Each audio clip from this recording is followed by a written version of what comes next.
Boa noite, irmãos e irmãs. Que a graça e a paz do nosso Deus sejam com todos. Amém? Algumas observações antes de nós meditarmos na palavra de Deus.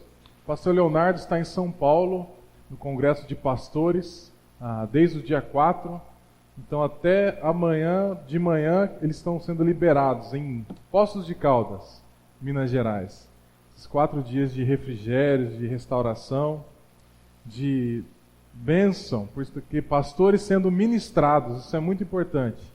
Aquele que alimenta também se alimentar, é isso que eles estão fazendo lá nesse tempo, nesses dias. Portanto, coube a mim a responsabilidade, também o privilégio de levar aos irmãos a palavra de Deus. Eu vou pregar hoje aqui de cima, porque teve algum irmão aí que estava querendo vender o púlpito, porque eu só prego ali embaixo. Então eu vou ficar aqui em cima antes que esse irmão venda o púlpito e a igreja fica sem púlpito. Abra sua Bíblia na carta de Paulo a 1 Coríntios. 1 Coríntios capítulo 11. 1 Coríntios capítulo 11, versículos 17 a 22. Muito importante que você mantenha a sua Bíblia aberta no texto. 1 Coríntios 11, 17 até o 22.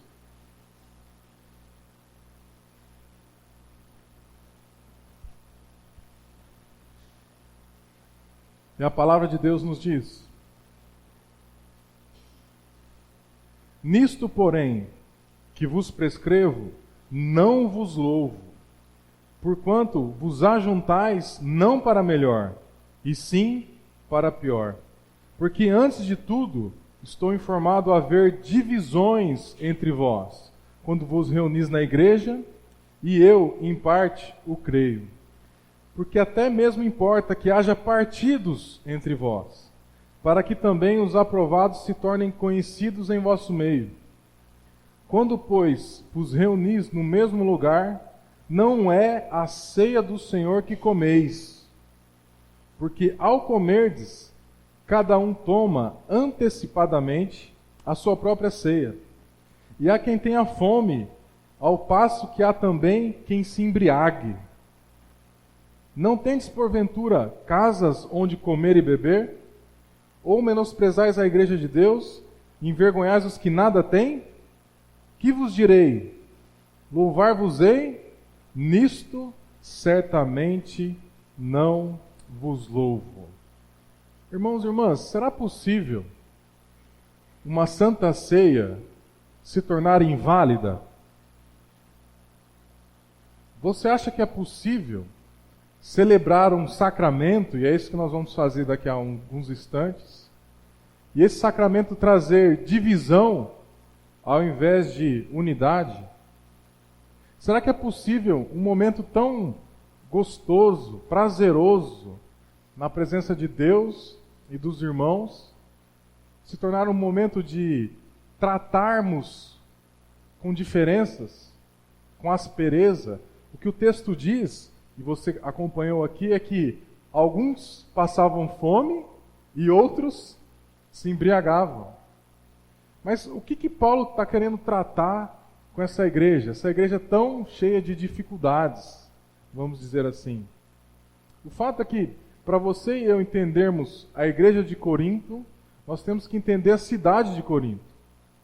Eu peço a paciência dos irmãos que algumas informações têm que ser técnicas, mas elas são úteis para que você entenda o texto que está em tela nessa noite.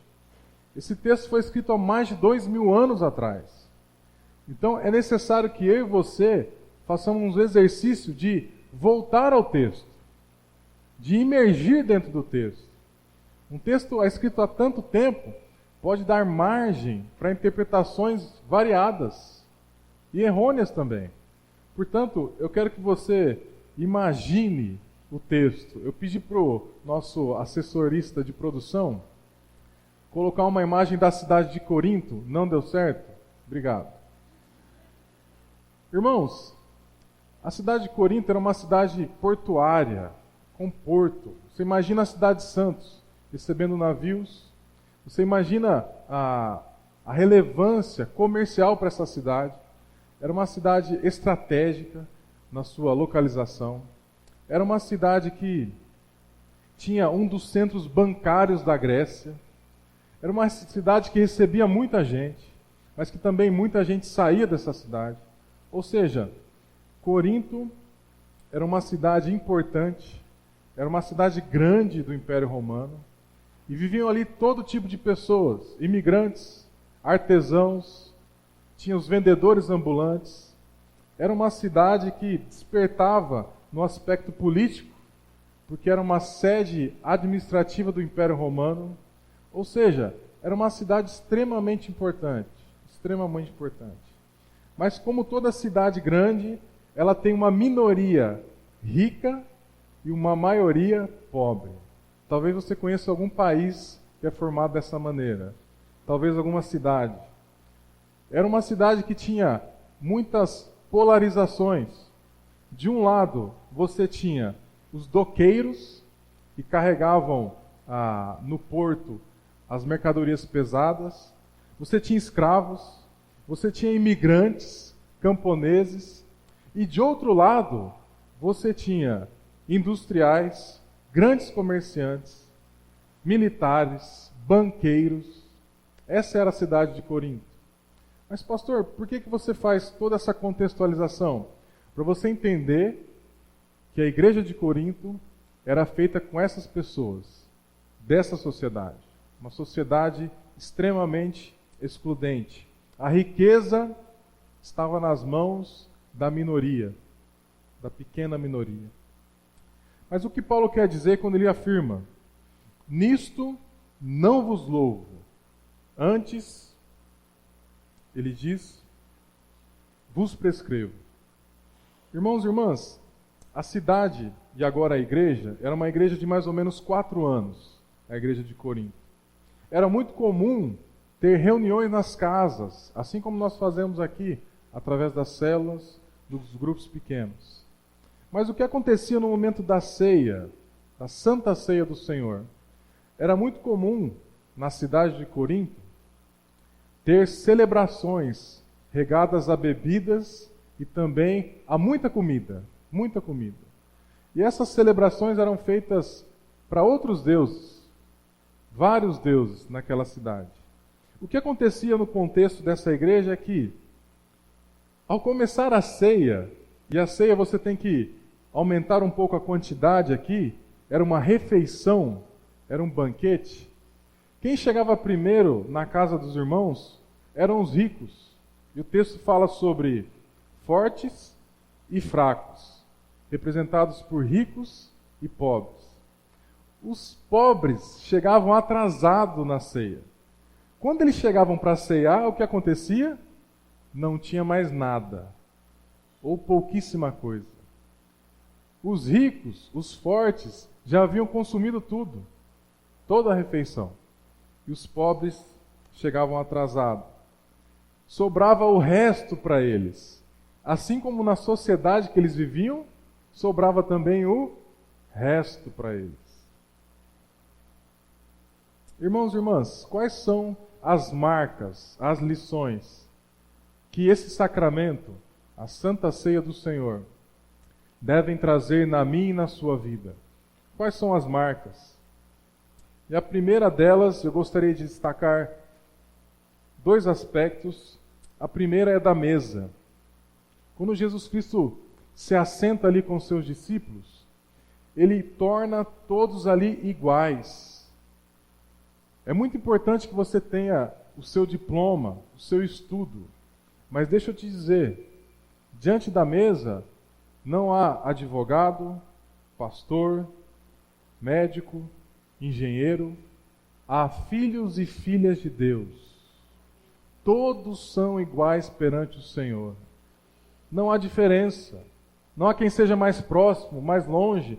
Todos estão perante o Senhor. A Santa Ceia tem o lugar da mesa comum, onde cada um de nós tem livre acesso para se achegar ao Pai. A mesa é lugar de gente comum, como eu e como você. Outra ideia que você e eu temos que aprimorar. Quando ouvimos a palavra sacramento, a palavra sacramento significa palavra mais elemento, se torna sacramento. A nossa igreja tem 2 sacramentos. Os irmãos arriscam a Santa Ceia e o batismo. Porque na Santa Ceia você tem a palavra e tem também o elemento, ou os elementos, o pão e o cálice, a matéria junto da palavra. E no batismo você tem a palavra e qual é o elemento? A água. Por isso se torna sacramento. Esses são os 2 sacramentos que a nossa igreja reconhece. Porém tem um que eu gosto muito, que é a igreja. Nós, eu e você. O que é sacramento? É a palavra mais o elemento. Qual é o elemento aqui presente? A minha vida, a sua vida. Nós somos a manifestação, ou deveríamos ser, a manifestação de Deus no planeta Terra, no seu bairro, na minha vida, na sua casa. É como se Deus se fizesse presente através da minha e da sua vida, de forma física, real e também espiritual. Essa é a ideia do sacramento, da mesa comum. Mas o sacramento também e aqui nós temos uma linda imagem a respeito da comunhão, da edificação. O sacramento também a Santa Ceia graça de Deus. Graça de Deus. Eu quero convidar a igreja a abrir a sua Bíblia lá em Efésios, capítulo 2. Por favor. Efésios, capítulo 2, versículo 8 ao 10.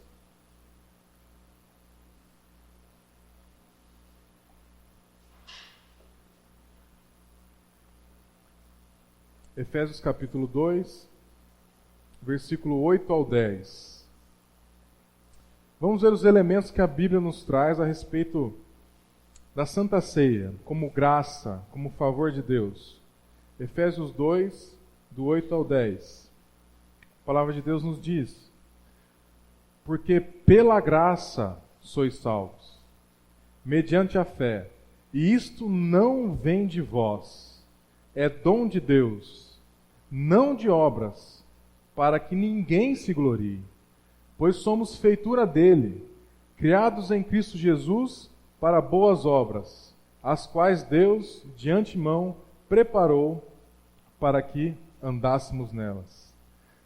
Eu e você nos achegamos à mesa através da graça de Deus. Nós cantamos aqui há pouco.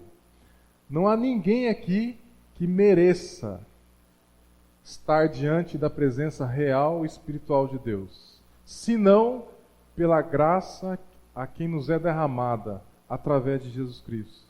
Isso não vem da gente, irmãos. Por isso eu afirmei a respeito das profissões. Isso é uma dádiva de Deus, participar.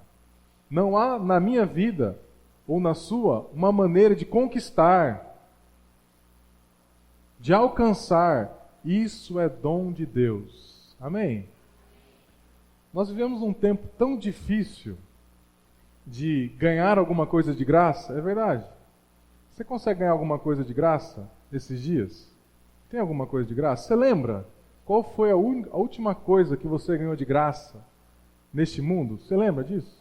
Faz um exercício aí. Não vale mãe e pai, nem esposa, cônjuge ou filhos, mas que você ganhou de graça, que você não esperava. Você lembra o que você ganhou? Coisa boa, viu, irmãos?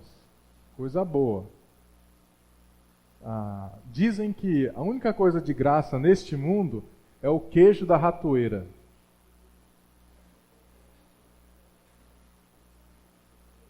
A única coisa de graça neste mundo é o queijo da ratoeira. Ou seja, custa a vida. Custa a vida. É isso que esse mundo tem a nos oferecer. Queijo de ratoeira. Mas deixa eu te contar uma experiência que nós tivemos, eu e minha família, quando estávamos viajando em janeiro. Para onde nós fomos mesmo? É uma cidade aqui, Epitácio.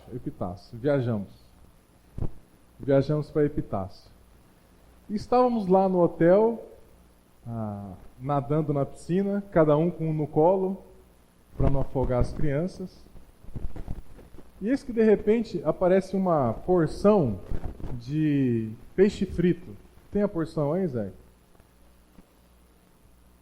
O garçom apareceu do meu lado, eu moreno, todo queimado do sol, na borda da piscina com uma porção de peixe frito. É lógico que eu virei pro rapaz e disse: moço, eu não pedi nada. Não dá tempo de comer com 2 crianças, não dá tempo de fazer nada. Ele falou assim: não, é cortesia da casa. Eu pensei: bom, eu já paguei a conta. Eu já paguei a conta, então eu acho que é cortesia. Mas eu não peguei. Falei: Dani, isso aí está me parecendo alguma armadilha. Eles vão dar, depois vão cobrar. E ela falou: deixa de ser besta. Vamos comer esse peixinho, tinha até limão, irmãos. Limãozinho assim, ó. E nós comemos. Quando fomos acertar a conta, eu tinha pagado a estadia, faltava a parte dos alimentos. Veio a cobrança. Ah, irmãos, eu fiquei bravo, hein? Eu fiquei bravo. Deixa eu trocar de microfone.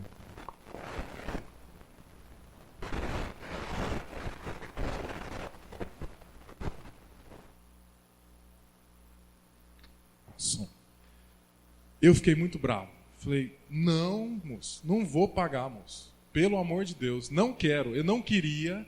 Ele aproveitou de mim no momento de fraqueza, de dificuldade estomacal. E eu comi, eu confesso, mas eu não vou pagar. E tinha até umas cervejas que ele cobrou também. Eu falei: gente, peraí, eu não bebo. Com todo respeito a quem bebe, mas eu não bebo. E aí ele foi e tirou da conta aquela porção e também a cerveja. Mas nós vivemos num tempo assim, não é verdade? Como é difícil ganhar alguma coisa. Como é difícil. Mas Deus nos dá Ele próprio como alimento para mim e para a sua vida. Amém? Já pensou se alimentar do próprio Deus? Pão da vida. Se você beber desse Deus, nunca mais você vai ter sede. Nunca mais você vai pagar a conta. Porque é o próprio Deus que nos alimenta. Esse é o tempo que nós vivemos. Mas Deus dá a si mesmo através da sua graça. Há uma segunda lição nesse texto. A Santa Ceia é graça, mas a Santa Ceia também é unidade. Unidade. Irmãos, há uma diferença bem clara entre união e unidade.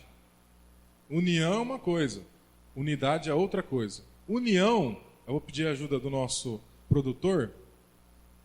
União é isso aqui, ó. Isso aqui é uma união. E é bom ter essa união, viu? Quem tem, mantém lá, alimenta, cuida, que essa união é boa.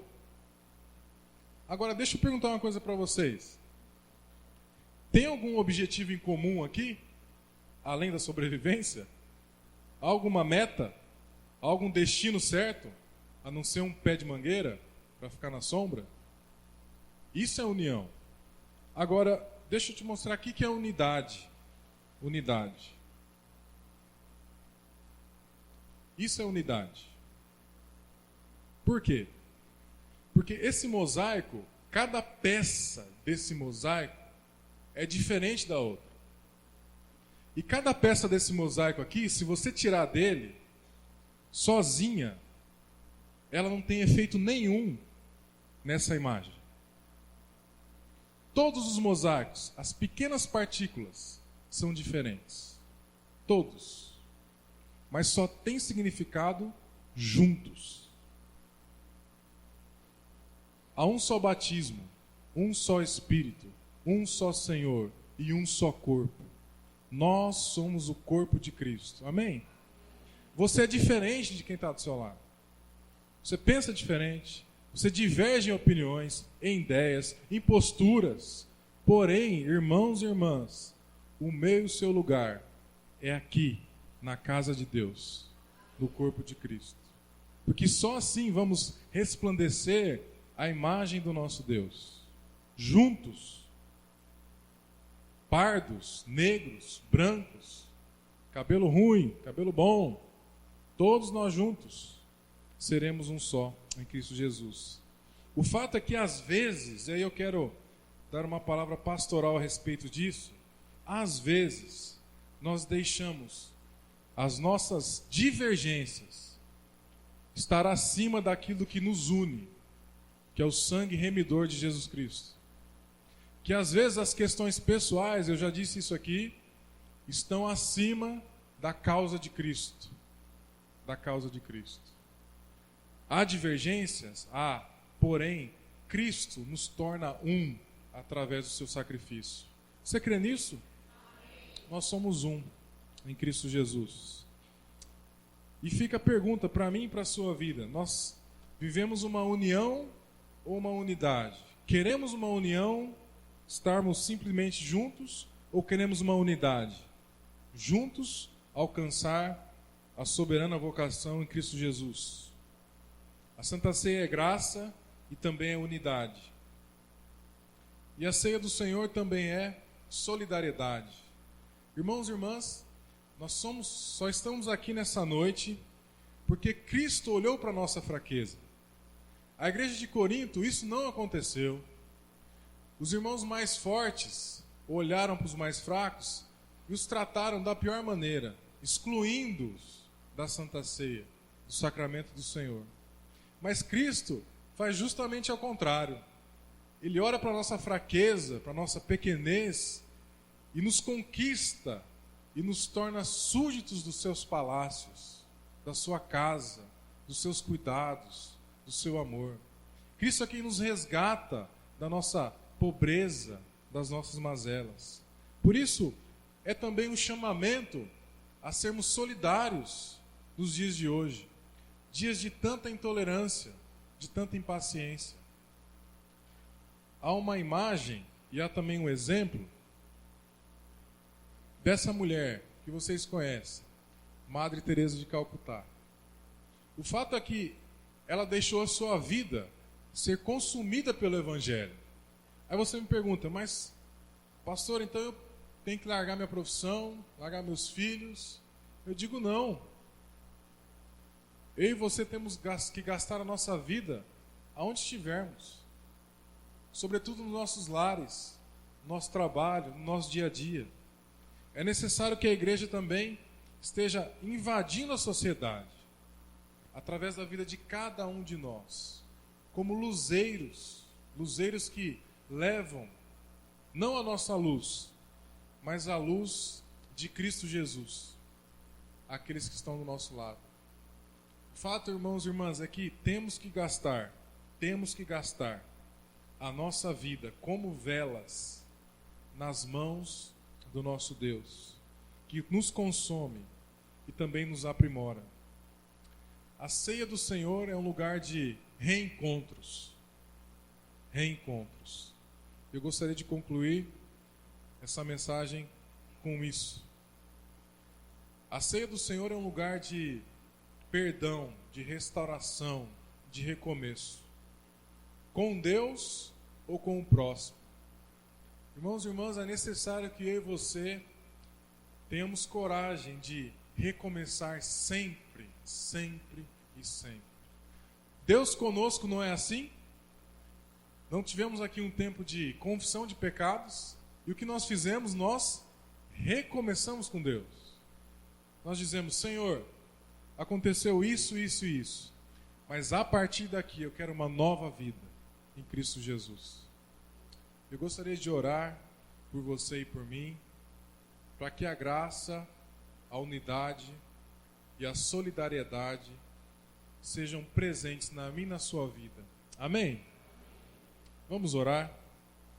Vamos buscar ao Senhor. Senhor, nosso Deus e Pai, nós nos colocamos diante de Ti como homens e mulheres que foram atingidos pela graça de Deus. Se estamos aqui, ó Deus, é pela graça. A razão é o Teu amor. E isso é dádiva. Isso é dom gratuito do Senhor. Por isso estamos alegres, crendo que o Senhor fará infinitamente mais em nós do que pedimos e pensamos. Deus, nós pedimos que haja unidade na tua casa, na tua igreja, que sejamos mesmo só um corpo, um só batismo, um só Deus, que a tua igreja cresça em maturidade e em unidade, todos juntos, Pai, para louvar e engrandecer o teu nome. E que também, ó Deus, possamos ser como o Senhor, Cristo Jesus, que deu a sua vida a favor do mundo, que possamos também, dentro das nossas limitações, nos entregar a Ti e também aos nossos irmãos, aos nossos próximos. Pai, que essa palavra, Deus, a Sua palavra, seja fincada em nossos corações e que possamos ver os frutos para a honra e glória do Seu nome, Deus. Nós Te louvamos pela chance que temos nessa noite também de participarmos da mesa, do pão e do cálice. Fica conosco, Senhor. Se assenta junto a nós. Em nome de Jesus. Amém.